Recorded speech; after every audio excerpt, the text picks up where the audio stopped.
Republican Senator Tom Cotton is a ranking member on the Senate Intel Committee, and he joins us right now. Good morning to you. Morning. Good to be on with you. It's good to have you, and it was great that you weighed in on the Smurf debate earlier.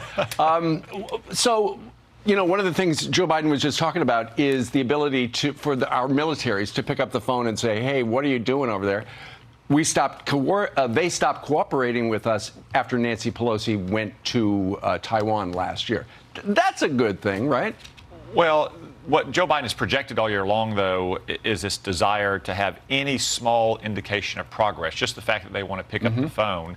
I worry a little bit about what concessions he might grant, or just the way he framed this summit meeting is that we want to improve our relationship. We don't have a relationship with China. It's not like these are two teenagers dating. China is our #1 adversary in the world. Sure. And what we should be doing is focusing on ways that we can get the better of China to stop them from cheating on their trade deals or hacking into U.S. government computers or floating spy balloons over America, none of which I'm sure Joe Biden is going to raise with Xi Jinping today. Well, you know, and so much of the legwork is done by the staff ahead of time. We've already heard that apparently they're going to put the kibosh on the components for fentanyl. They're going to stop shipping it to Mexico. So Joe Biden can say, look what I did, and then take away a Republican talking point. Which is something China claims they don't do in the first place. Right. But obviously they do, and I'm very skeptical, again, about what Joe Biden may be giving away to get that in return, and that China will keep its promises. Remember, Xi Jinping promised Barack Obama he'd stop hacking into U.S. computers. They keep doing that. Xi Jinping promised that they wouldn't build islands in the South China Sea and arm them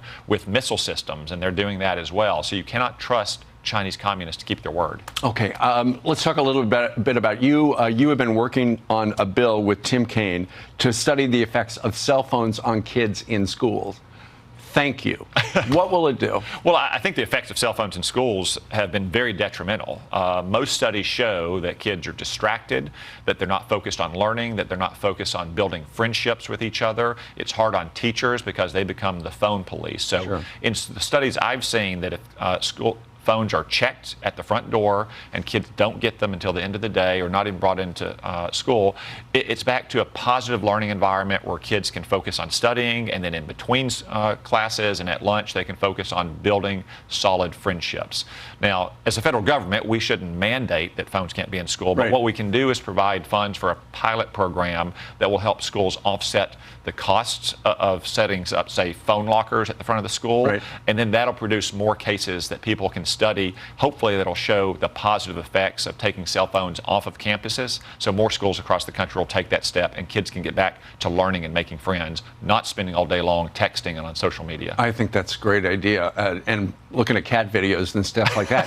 But you know how kids are. There are going to be workarounds where, you know, some kid needs the phone for maybe it's his personal health or a safety issue. Next thing you know, some other kid sees that kid, and you got all the phones back. In a handful of exceptional cases, you know, say if it's used as a hearing aid, for instance, Right. that's something that a school can take on a case-by-case basis. And a lot of schools do have their own devices, you know, to use, say, school-provided tablets that don't have the capability to text or do social media in the classroom. Right. But by and large, there's little reason for kids to have phones in classes.